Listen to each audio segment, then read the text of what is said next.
No post-credit scene on the trailer. Pretty lame, Marvel. Pretty lame. Yeah, letting themselves go.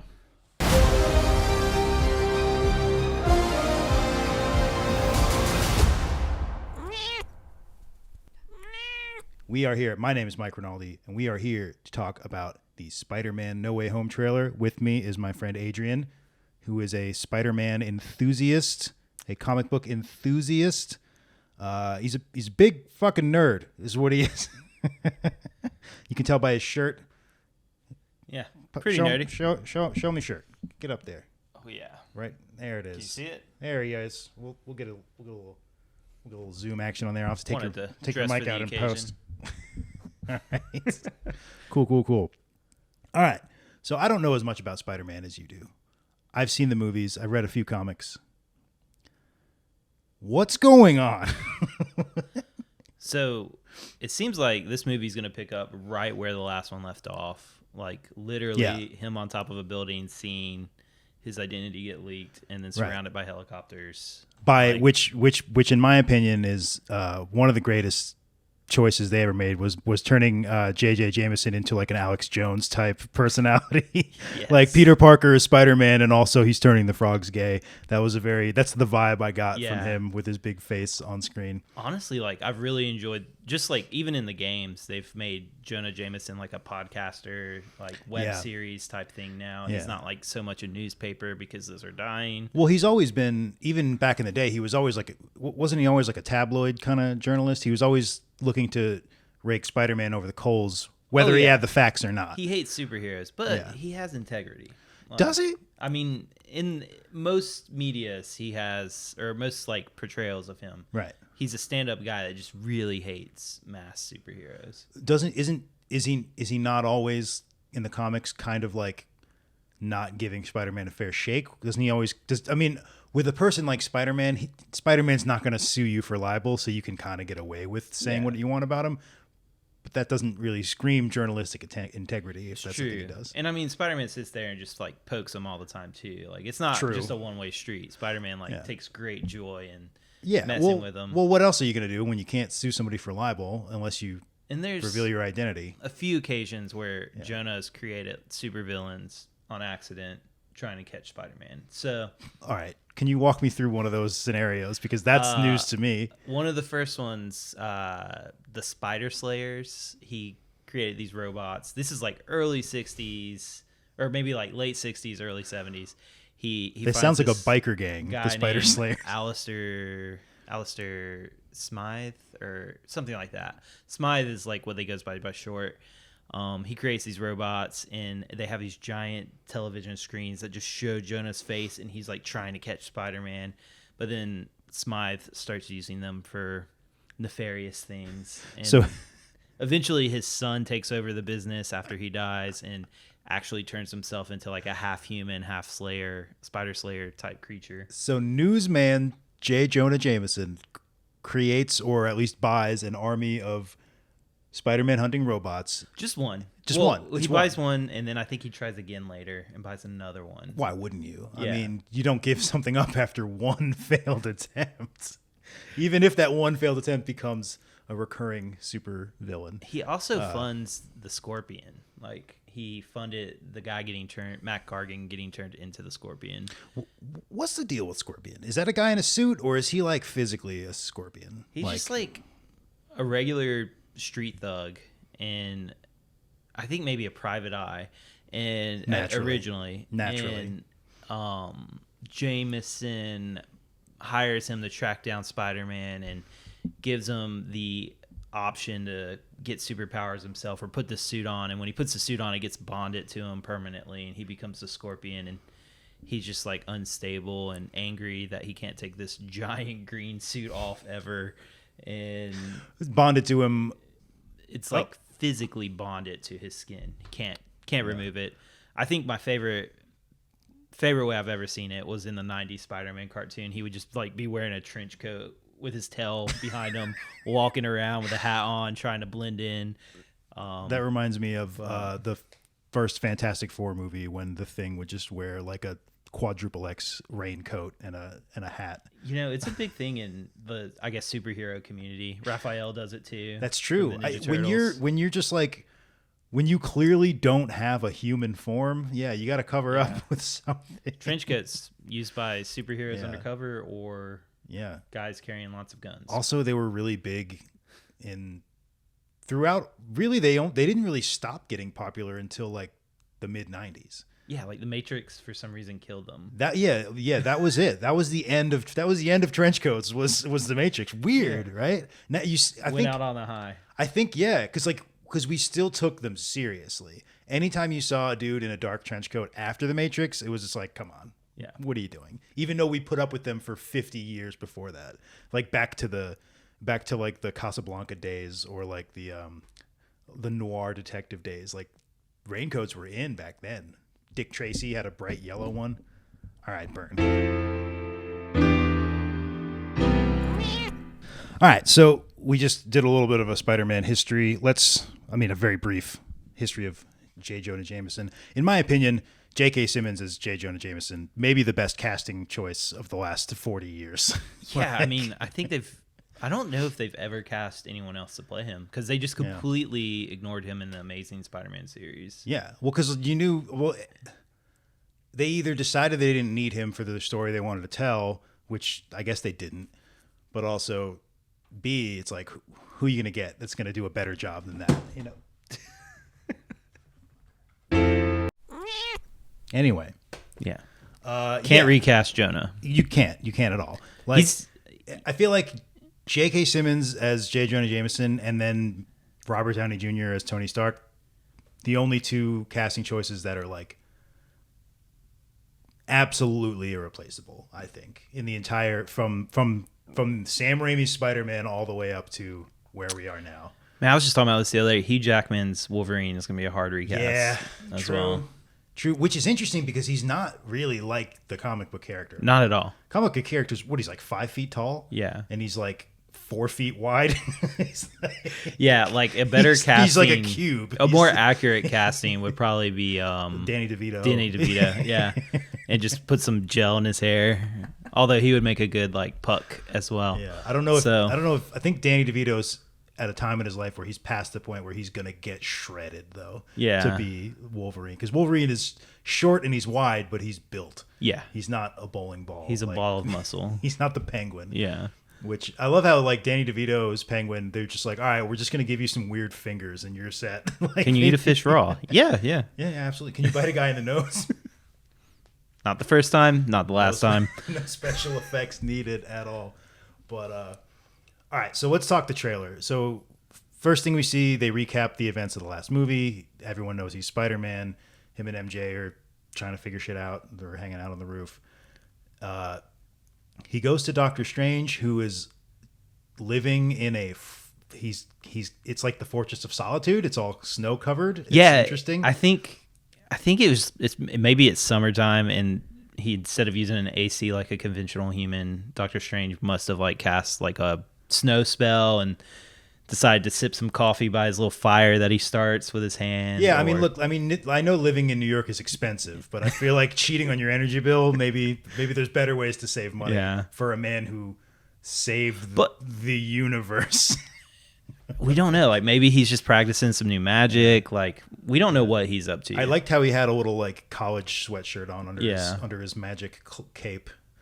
Does that cape have a name, by the way? No, it's just it does. It's did they ever name it in the movie? I feel like they did in the first Doctor Strange movie. They might have mentioned what it was. I think it's the cape of. Oh man, I gotta look that up. Do it. I forgot what it was called. Tell you what, look that up, and we're gonna have a word from our first sponsor, Natty Daddy. Natty Daddy, a beer I bought by accident. Natty Daddy. The Cloak of Levitation. That's what I was thinking it was. I thought it was something more complicated, but yeah, the Cloak of Levitation. Cloak of Levitation. All right, that's pretty. I was expecting something a little more. Cloak of Levitation. All right, so we've got Peter Parker. He goes to Doctor Strange. He says, "Fix my life. I don't want erase the events of the last." Yeah, he says, "Make it so that it never happened." Yeah, which is like which is an interesting wording too. Yeah, that's a lot to erase as well. Yeah, it's basically the events, the entire events of the last movie. Well, it's not like he wants to go back in time and stop it. He just wants to make that one specific thing, that leak, not happen. Yeah, make it make it so that he never made that video. Yeah, or that the video never got released. It's very specific. Like I think he just wants that one moment. Yeah. Gone. But the one that changed his life. Yeah. But as in every Freaky Friday type movie, it goes wrong. Yeah, big time. Mainly because Peter is freaking out about people not being able to remember who he is. For a minute there, I almost thought they were going to go the Freaky Friday route, and him and Doctor Strange were going to switch bodies, and they might still do that. Strange, they might still. And Benedict Cumberbatch would be the most awkward Spider-Man. I know you hate Tobey Maguire's Spider-Man with a passion, and his Peter Parker. You don't like him as either character. Yeah. So, do you think Benedict Cumberbatch as Spider-Man would be better or worse? Easily better. Really? Yeah, because they could have that awkward, an 8 foot tall Spider-Man who a foot and a half of that is all forehead. I like that. That'd be a interesting Spider-Man I want to see next. Yeah. Fair enough. Fair enough. I mean, hey, well, apparently they're just throwing Spider-Man at anybody for a while there. So why not Benedict Cumberbatch? Yeah. We got Tobey Maguire. We got Andrew Garfield. We finally got Tom Holland. Who's to say what's going to come next? Yeah. So it seems like something I noticed that you might not have caught is that they're borrowing a lot from a specific story in the comics called One More Day. Okay. So in the comics, Spider-Man during the Civil War, he goes public with his identity because Iron Man asked him to. Tony Stark's like, hey, I need you to do this. More heroes will... I need you on my side. Yeah, we'll join the registration if you do it because, like, you're, like, the most secretive superhero. And it's funny because, like, Spider-Man's secret identity, he deals with a lot of street-level guys most of the time, and he runs with the Avengers when they need him. But for the most part, he's usually running solo. He's your friendly neighborhood Spider-Man. Yeah. Always comes back to friendly neighborhood Spider-Man. So he goes on TV, unmasked publicly, moves his family into like Stark Tower. Then he finds out Tony Stark's building these special prisons, exploiting all his old friends' superhero powers, knowing that they're not going to register, and then selling those prisons to the government and making a buck off of those. Ooh. And it disgusts Peter, and he decides to like join Cap's side. But when he does that, he loses the protection that he had. And like the first thing that happens after the events of Civil War die down, someone puts a hit out for MJ, for Mary Jane. Like they're married at the time. Right. So once he goes public, they know he's Peter Parker. They know who Peter Parker's married to. Yeah. And he's still being Spider-Man. And he's living out of a Motel 6, and he's got Aunt May and MJ there. And I remember the comic storyline starts, it's called Back in Black, and it was awesome. This guy goes to shoot MJ with a sniper, and he pulls her out of the way because of his spider sense, but the bullet hits Aunt May. And it's harsh. Aunt May winds up in the hospital, and while he's stressing out about her being in the hospital, he puts on his black suit again and just starts breaking down, like just tracing this sniper back to whoever put this hit out, and eventually finds out it's Kingpin in prison and breaks into the prison, takes his mask off, beats him just like without mercy. He like, has a little bit of a rampage. Yeah, like anytime you've seen Spider-Man fight Kingpin before this, it's always like a fair fight. It's almost like Kingpin's stronger because like he's holding back Spider-Man. Well, he is. When you have the ability to lift a Mack truck, you got to pull your punches. Yeah, or you're gonna kill somebody. Yeah, but he's like literally holding Kingpin by his like shirt and just smacking him back and forth, and like holds up his wrist to his throat. And they had just given him the organic web shooters in the comics because of Sam Raimi's movies, and they retconned it to make it literally be part of his arm. There was a series where he like died and was reborn and had all these natural spider powers now. Yeah, it was an interesting time to be a Spider-Man fan around that time. I think that's just the entertainment industry, man. They're like, oh, people really like that Spider-Man movie, and then they hone in on the absolute wrong reason why people liked that movie. Yeah, like they didn't like it because Peter had weird lesions on his arms that could shoot webs. They liked it because it was fun, it was campy, it was entertaining, and it was fucking action-packed. And it was one of the first superhero movies to really do well, so they were just like, we got to capitalize on this, and we got to make sure people coming to the comics without Sam Raimi aren't confused. It was also, it had that first sense of like humor that the Marvel franchise really ran with after that too. Like without Sam Raimi's Spider-Man, I don't think we get the Marvel universe as it is today. We're getting off track. Yeah, so Spider-Man in prison holds his wrist up to Kingpin's throat, counts to 3, and says, like, that's how long it takes me to fill your entire esophagus with webbing. Ooh. It's a pretty brutal way to die. Damn. If anyone in my family ever is targeted again, I will do this to you. Not Spider-Man, Peter Parker will do this to you. And, like, they are off limits. Basically trying to send a message to everyone that, like, you mess with them and you don't get Spider-Man, you get Peter Parker. I gotta say, you gotta have a lot of balls as a non-superpowered individual to put a hit out on Spider-Man. Yeah. Like, okay, Kingpin, you're just like he doesn't have actual powers, right? He's just a big dude. He's just a big, strong dude. He's a big dude, and he's good at running. He runs the whole crime. I mean, like, he's in prison at this time. Yeah. Running the prison, you know, his crime syndicate from prison. Yeah. But, like, maybe they've only gotten Spider-Man who holds back. You know, like in the comics, you only see Spider-Man who doesn't kill. They've only gotten the non-lethal. And like, this is a new, like, he's pushed his limit, and everyone was kind of interested to see where this was going to go. And then literally the next 5 issues, they just erase it all with one more day. Yeah. And he's trying to cure Aunt May and like save her, and he's just like, what do I got to do to hide my identity? What do I got to do to bring her back? So you said you think that the trailer is borrowing from that storyline. Hey, Bernie. Yes, which is an interesting storyline to go with. Do you think they're gonna? I don't think they're gonna quite get that far as like Spider-Man threatening to destroy a man from the inside out. Yeah, I don't see Tom Holland pulling that off. This doesn't seem like the kind of Spider-Man movie that you would throw Kingpin into. There is talks of him showing up in the Moon Knight TV series. All right, so you know what? We're going to do a whole other episode about Moon Knight because I don't know anything about Moon Knight, and I would love to find out. But right now, we're here to talk about Spider-Man. Yeah. So let's put a pin in that. Let's put a pin in that. Going back, using One More Day as a... It's like one of the most hated Spider-Man storylines ever because it erases his marriage. That's what he makes a deal with the devil to erase his secret identity coming out.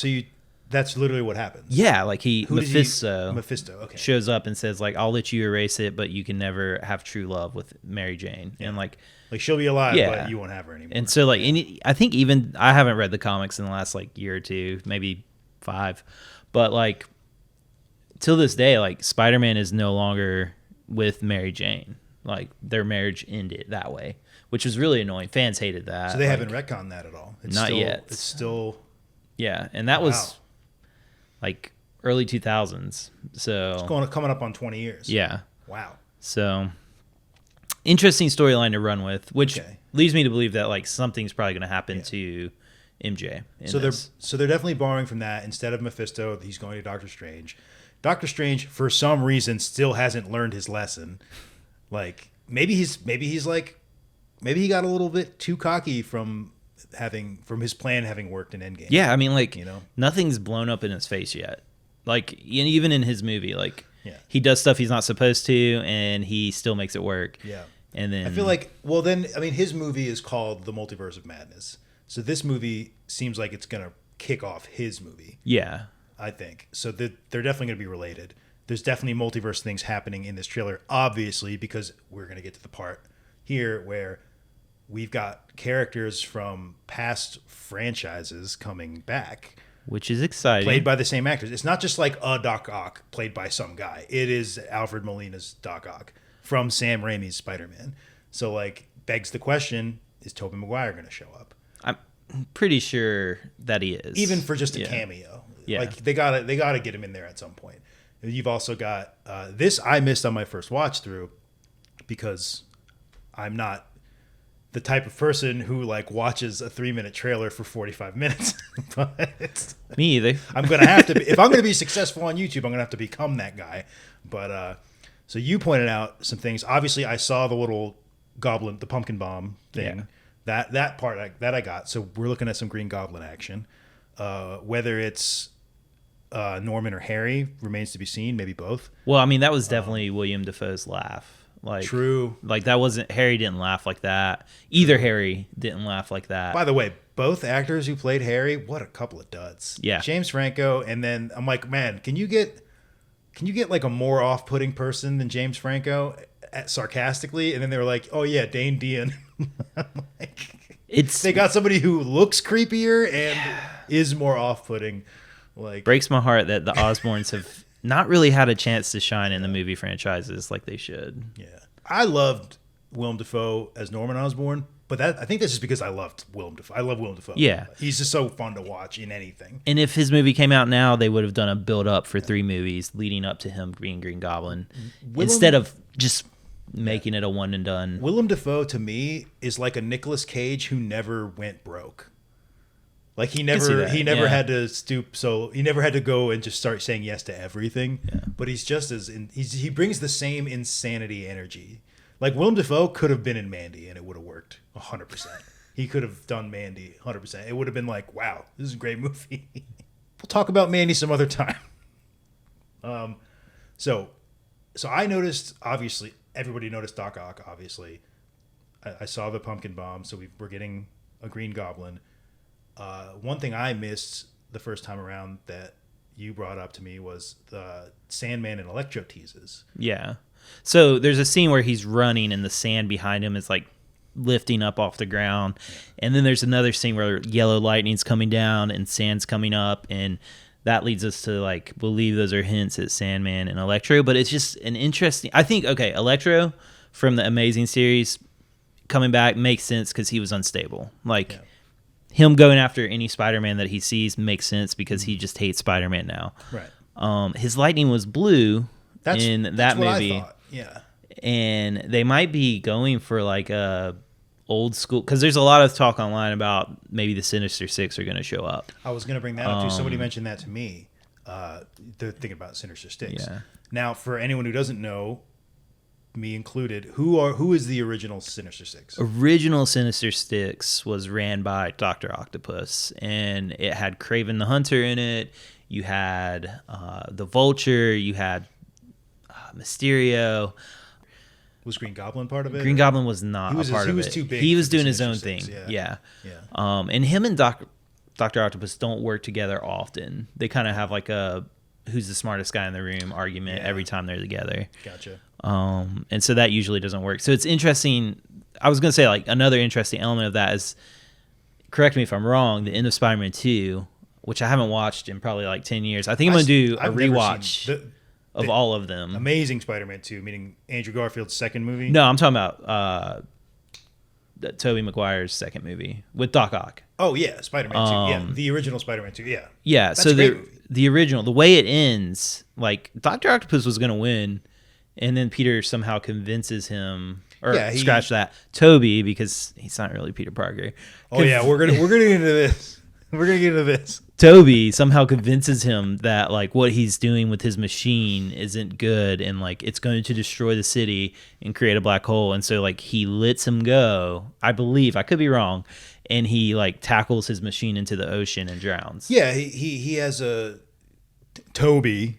Yeah, it's because I don't want to set you off, but so yeah, he basically appeals to his humanity because the way they storied it in Spider-Man 2, which the arms are evil. The arms are they're like a sentient machine, and they got the thing that kept his brain safe got broken. The MacGuffin that kept his brain safe got broken, and they took over, and he just became evil. So Peter was able to basically just convince him to just stop being evil. Yeah. Fair enough. What doesn't make sense is if that Dr. Octopus is the one showing up in this movie, because in my opinion, well, it all depends on when they get to him. It does. He could be pulled out right after he became Doc Ock, or is it post the black hole drowning it, and like he just now is bitter and angry at all Spider-Man. Same deal with like if they bring Sandman back, is like when are they getting Sandman? Like when in Sam Raimi's timeline are they plucking him? Because he was never like a bad dude in those movies. Like he made a mistake. He was a getaway driver. Accidentally shot Uncle Ben, I think, in Spider-Man 3 with Toby. And then at the end was like a good guy and blew out into the blue yonder. Like, you know, he just like was a dust cloud. I never finished Spider-Man 3, and I think I'm not alone in that. I mean, I had high hopes until they actually brought Venom out. Yeah. Was Venom ever... There's also... Some people were thinking we might get Tom Hardy's Venom in this as well. Yeah, there's a scene where you see Tom Holland and something swings at him from behind and like a shield goes up, and people aren't sure if it's... Some people think it's Venom because they like are analyzing it like crazy. Some people think it could be Scorpion. Personally, I think it's Morbius. When you say a shield, what do you... It's like a Doctor Strange like magic shield. Oh, a magic shield. Okay. Yeah, like a... Oh, so like somebody's protecting Peter from this villain who's swinging at him. And it could be Venom. It could just be like we're gonna have a little like just a call. I don't think they're gonna bring Tom Hardy's Venom into this movie full fledged. Some of these are gonna be teases. Yeah. Some of these are gonna be cameos because I don't think we're getting Doc Ock, Green Goblin, Electro, Sandman, Venom, Doctor Strange, and Peter Parker and they're all gonna get a satisfying amount of screen time. Probably not. Probably. I mean, that's never where... I mean, like... If it's a 3-hour Avengers movie, maybe we could make it happen, but like... I don't know. Which it could be, because it is Spider-Man. He does carry. Both studios are paying for this movie. So, like... True. Fair enough. So, Disney and Sony are throwing in on this. All right. Who's doing this movie, though? Like, do the Russo brothers have anything to do with this movie? No. It's the same guy that directed the first two Spider-Man. Okay. I can't remember his name, but... loves The Breakfast Club. Interesting. I mean, you can see that in the first movie, Homecoming. Yeah. And so... Yeah, they really went for the whole high school kid vibe. Yeah. For sure, 100%. But I mean, that's the Peter Parker they've chosen for the franchise, is teenage Peter Parker. And that's the movie we haven't gotten yet either, really. Is adult Peter Parker. Is like, well, no, we've gotten adult. That's all... Yeah. All... Well, Tobey Maguire... Toby did. May have been 26, but the first movie he plays a high school student. For like 30 minutes, and then he's in college. True. Living in his own apartment. Yeah. With a photographer for the Daily Planet. Yeah. Or Bugle. Planet of Superman. DC's My bad. Sorry. I'm going to get fucking canceled. But yeah, Daily Bugle. All right. So, possible Sinister Six. Definite multiverse action. I want to go back to something you said earlier where we were talking about Venom potentially showing up. You talked about people have dissected the trailer and we're seeing something swinging in behind Spider-Man. The Doctor Strange magic shield comes up. So a lot of people think it's Venom. You said you thought it was Morbius. So everyone might be forgetting. Are we still getting a Jared Leto Morbius? It's supposed to be coming out soon. I think post Venom is the thing. That got teased like 3 years ago. Because if you think about it, COVID really ruined the timelines that everybody was working with. Yeah, you know, Loki was, I think, supposed to come out when it came out, but Spider-Man was supposed to come out in July, like originally. Yeah. And so like there might have been a closer connection to those two, like to the end of Loki, beginning of Spider-Man, and they're just like, we can't do it before the Eternal. Like, there's definitely an order. Like, they have to have Shang-Chi and Eternals come out before Spider-Man because there's something they want to set up in that. Yeah. And I would say Sony's trying to do the same thing with Venom and Morbius. Like, they want Venom to come out. Morbius is a Sony property. Okay. Yeah, it's like part of their own. They're doing for a while, they've been working on a Spider-Verse without Spider-Man. Yeah. And so they have a Kraven the Hunter movie that they're trying to get out. Really? Which pulls Kraven off the table for Marvel or for like Disney if Sony wants to use them. Yeah, they'd have to come back and do the same deal they made with Spider-Man. Yeah. Which I don't know if Kraven is worth that money. I mean, he's one of the big villains we haven't had a solo movie for. Yeah. Well, you say he's a big villain, but the casual fan has never heard of him. Yeah, true. Like the casual moviegoer who knows like a little bit about the comics. Yeah. That's what I... But if you've ever watched any of the animated shows, like when you were a kid, Kraven's all over them. Fair enough. So what's Morbius's deal? Because I've never heard of him. He is other than Jared Leto, and that's a huge turnoff for me, I gotta say. Well, honestly, I think it's the role Jared Leto was born to play. So he's just like a really uncomfortable, like Yeah. not fun to So- look at, dude. Nothing that the trailer doesn't tell you already, but like he is a dying scientist and trying to figure out a way to live. Something wrong with his blood. Doing experiments with vampire bats, and these, in essence, turn him into the living vampire, which means nothing more than that he has a pulse, and like he, like I remember the '90s comics. That's like my first exposure to him. He used to like suck plasma out of people, not blood, with his hands, not with his teeth, because that was just too much for a kid's cartoon. Right. But Morbius is like always kind of like borderline like an outcast of vampires, but then also not really like a superhero at the same time. And he's just trying to cure himself. He wants to be a normal human again, but That's how it is with every fucking scientist who turns into a supervillain, man. It's always just yeah, like, but he's not a just trying to supervillain. do good. Not a supervillain normally. Every now and then he's a bad guy in a story here and there, but for the most part, you usually see Morbius doing good stuff. Okay. Or just like, Almost how is he? yeah. Would you say like almost how Venom sometimes becomes an anti-hero as opposed to a straight Venom villain? teeters back and forth a lot more. Yeah. I would say Morbius, like 80% of the time you see him, he's not doing something bad.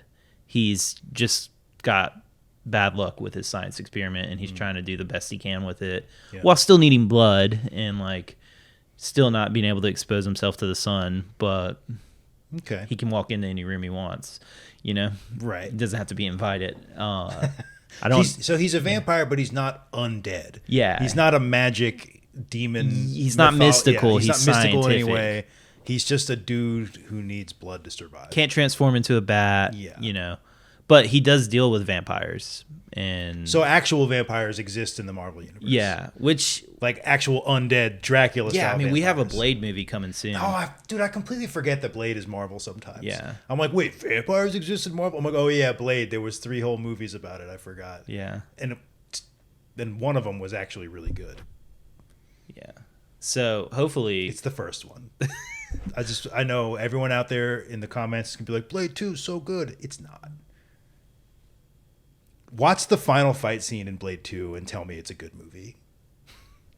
That's it. I don't have anything else to say about it. on our next episode. Yeah, we're gonna. That's break my down goal. that. Yeah, we just broke down the Spider-Man No Way Home trailer for an hour, but no, we're gonna watch just the last fight scene of Blade 2 for 2.5 hours. There, How bad it is. there is one more theory that the guy swinging at Peter is also the guy, also the lizard from Amazing Spider-Man. Yeah, I remember that one. So that would be like 2 villains from the Sam Raimi movies, 2 villains from the Amazing franchise. Yeah. And then that leaves like, who are the other 2 that we're getting? Because like right now we have 4 kind of confirmed. I feel like Sony's gonna want to put some of their new properties in there.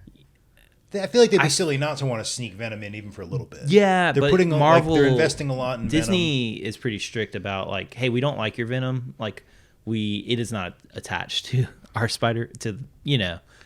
Well, yeah, but they've gotten in fights over that. But then at any point, we almost didn't get Spider-Man 3 because of that. But I think Sony ultimately has the bargaining chip of like, oh well, if you don't like it, well, we can just not let you use Spider-Man anymore. Well, I mean, now that we're doing the multiverse, I feel like Disney will be like, well, it's fine. It can they can exist in this dimension where Tom Holland's also Spider-Man. I still haven't seen the Venom movie because when it first came out, the first Venom movie, when it first came out, I heard terrible things about it. And for the next 3 years, Amazon still wanted me to pay $6 to watch it. And I was just like, I'm not doing that. I'm not doing that. If anything, the Eminem song Venom makes it a win. I'm just kidding. Venom, dude, I like Tom Hardy. I usually will watch anything with a minute, but I'm not paying $6 to watch Venom. I'm not doing it. As a Spider-Man fan who enjoys the occasional Venom story, he's on my shirt. The symbiote is. That's right. I don't love everything Venom. I don't think Eddie Brock Venom is my favorite Venom anymore. But despite the fact that the Venom movie could not use Spider-Man, and despite the fact that it's, just that it's detached from that 100%, it did really well, in my opinion. Like, I thought it was a decent Venom movie in spite of all the limitations thrown its way. Because I was definitely one of the people who was like, if you can't have Spider-Man in his origin, then you shouldn't make the movie. Like, I feel like that character, like Venom not having Spider-Man's like Batman not having the Joker, or Superman not having Lex Luthor or the Kent family, even to like, because like he's not just his arch nemesis, it's also like his ex-girlfriend. One exists mainly because of the other. Yeah. So that's interesting. One thing I will say, especially about the new Venom tease we got and the post-credit one from the first movie, that the scene with Woody Harrelson as Carnage, and I'm just like, you know what? He'd probably be a really good choice to play that character, but why'd you put a wig on him? They took the wig off in the trailer for they must have read my tweet. Yeah, because they've read a lot of tweets. Dude, there is nothing more off-putting than Woody Harrelson with hair. Like, he just doesn't. He's so iconic. It'd be like giving Bruce Willis a wig. Like, he's iconically bald at this point in his career. Don't put a weird black curly hair. I think he has hair in the movie. They just decided to actually make it not look like a clown wig. Stop getting Woody Harrelson hair. I want to start a petition and see if we can get 1 million signatures to just leave Woody Harrelson bald for the rest of his career. One last thing about the Spider-Man No Way Home trailer is, what do you think? I know we talked about some of the other Disney Plus shows. Do you think Loki is going to the ending of Loki, the series, is going to have a lot to do with this show? Because that's where we were introduced to the multiverse. Loki definitely has to play a part in that, because before Loki, multiverses weren't really allowed to exist because they were always pruning them off. And now there's no more pruning. Spoilers, if you haven't watched Loki yet, the way it ends, you should pause this. Spoiler alert. If you have not finished Loki, stop right here. 5, 4, 3, 2. Enjoy a Natty Daddy by accident, like me. You won't enjoy it. Spoilers over. Here comes a spoiler for Loki. Go ahead. Basically, He Who Remains, or Kang the Conqueror, or a version of Kang the Conqueror. The guy from Lovecraft Country. Yeah. King Conqueror, awesome villain. He gets killed at the end, and all these other Kangs are now able to go to war with each other over who's going to be the best Kang. And it creates all these new timelines, and we're left in pure chaos at the end of Loki season 1 because there's no one pruning the timelines anymore. They're just growing like crazy. My theory is that now that Kang's gone, because time is relevant and it's all happening at the same time, Kangs went to war, and now an evil Kang is running everything again. Or an eviler Kang, and they're going to trim that timeline all the way back, and now they can add X-Men, they can add Fantastic Four, and it's not a big deal. Well, do you think that moment of Kang being killed, the timelines finally being able to grow unpruned, that's going to coincide with Doctor Strange's altering of reality spell that clearly goes wrong in the trailer? And maybe the reason his spell goes wrong isn't because Peter's like chatting like crazy, but maybe it's because at that same time all the multiverses are just springing into existence. What do they call it? Like a nexus event? Yeah, something like that. And so when that which would give way to why we're getting villains from other movies, and while the other Spider-Mans are probably going to show up, maybe even a Miles Morales will show up, which would be really cool. That would be really cool. Maybe a Spider-Gwen. I would love for Emma Stone to be Spider-Gwen. She was one of the best parts of the Amazing series. All right, so I think as we wrap this up, I want to ask you a couple of just real quick questions. If Tobey Maguire shows up in this movie, are you going to walk out of the theater? No. I understand a lot of people love Tobey. A lot of people. I don't think anybody loves Tobey for genuine reasons. I think they love the memes that came from his. They love the nostalgia. That's the Spider-Man I watched. He was our first live action Spider-Man. I love the 90s cartoon, not because it is pretty good. It did a lot of stuff, but it didn't age the best. Yeah. I love most things in the 90s didn't age well. Yeah, but most things don't age well. That's just how it goes. I think as a Spider-Man fan, nobody's going to disagree that he did the worst job playing Peter Parker and the worst job playing Spider-Man. And part of that's he didn't get to get a good writing on that character. You know, Tobey Maguire's just not.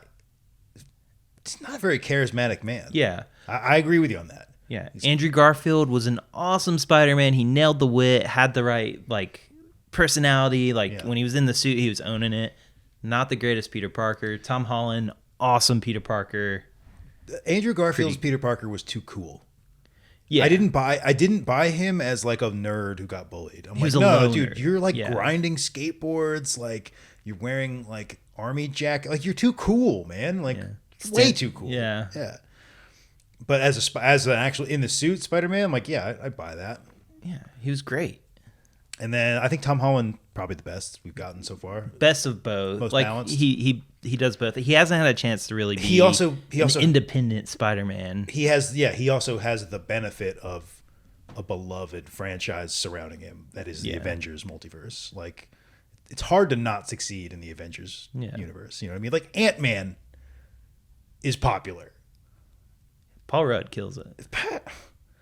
So there we have it. Adrian hates Tobey Maguire, and Hate's a strong word. I just don't like him as Spider-Man. I don't like him as Peter Parker. I don't think all right, he's the worst part of those movies. What else do you like Tobey Maguire in? I don't think I have a movie I enjoyed him in yet. Not to say that I won't enjoy him in this movie. The most important question is, are we going to get Bruce Campbell? So Sam Raimi is directing Doctor Strange Multiverse of Madness. Really? That's like his thing. I'm pretty confident he's What? the director on that movie. I did not know that. Which means he probably has his hand in this movie a little bit too, if they tie man. into each other. It would be great if we got a shot of Bruce Campbell as Bruce Doctor Strange. Campbell That would be pretty cool. might be there. He might show up. I want to see Gwen Stacy come back as Spider Ghost or whatever, and have a scene with Andrew Garfield Spider-Man that gives him some closure with Gwen, where he sees in this other multiverse she's a hero and she made it. Can we get Paul Giamatti's Rhino? Maybe he's the missing. Maybe he's. I think he's the missing ingredient. Maybe here from he's all- the one that's swinging at Spider. It's that giant rhino. Come on, Spider-Man, it's me, Transformer. Paul Giamatti. I'm a rhino. We never got to see where that was going to go, so missed opportunity. I don't think anybody was interested in where it was going. I don't know, man. Yeah. That's basically.